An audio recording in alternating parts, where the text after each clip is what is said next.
Hai, salam sejahtera buat kita semua. Perkenalkan, nama saya Kiza Evelyn, 12 akuntansi. Hari ini saya akan membahas tentang artikel. Pertama-tama, saya akan menjelaskan langkah-langkah membuat artikel. 1. Membuat headline yang menarik. Setiap hari, puluhan ribu artikel dari berbagai topik terbit untuk memikat pembaca. Pembaca bahkan belum tentu membuka artikel yang muncul di laman utamanya. Jadi, disinilah headline berperan penting untuk menjual artikelmu. Headline tak ubahnya merupakan sinopsis singkat dari artikel yang kamu buat. Pastikan bahwa headline artikelmu menarik dan memuat 4 unsur, yakni unik, spesifik, diperlukan, dan berguna bagi pembaca. 2. Menyusun paragraf pembuka yang menerangkan isi artikel. Paragraf pembuka akan menentukan apakah artikel yang kamu buat memiliki informasi yang dibutuhkan pembaca. Jika paragraf pembuka tidak memuat unsur tersebut, besar kemungkinan pembaca tidak akan melanjutkan membaca artikelmu.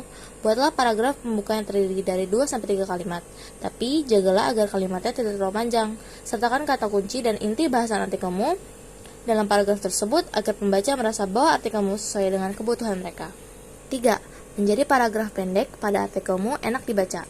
Paragraf panjang yang padat akan menghilangkan minat pembaca, terutama jika mereka mengakses artikelmu dari telepon genggam dengan layar yang terbatas.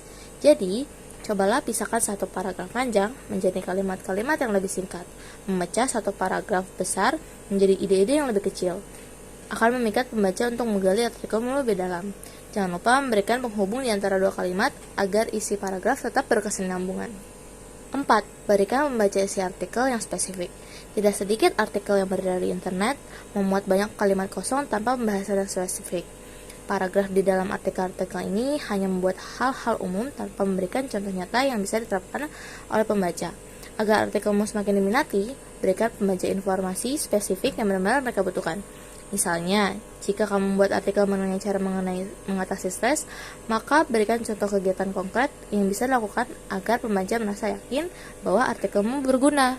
5. Tinjau kembali kekurangan pada artikelmu. Sebelum merampungkan artikel, periksa kembali apakah masih terdapat kekurangan dalam artikelmu. Kekurangan tersebut bisa berbentuk salah ketik, penggunaan tata bahasa, dan tanda baca yang keliru, atau bahasan topik yang masih kurang. Kamu juga dapat menggunakan fitur gratis maupun berbayar pada platform tempat mengunggah artikel untuk mengetahui kesesuaian artikel dengan kata kunci.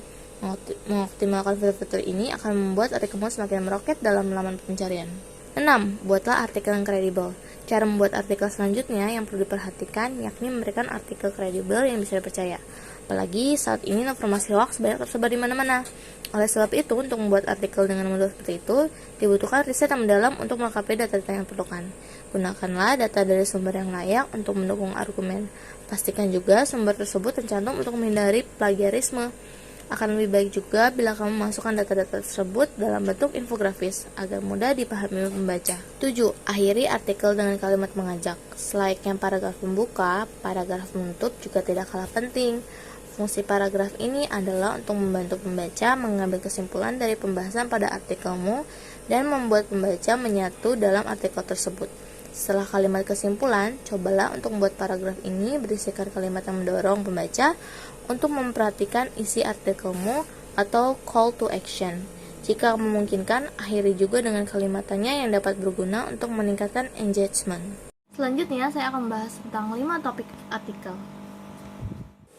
Artikel kesehatan, artikel pendidikan, artikel ilmiah, artikel usaha, dan artikel sejarah. Sekian video presentasi saya. Terima kasih sudah nonton sampai akhir dan stay safe.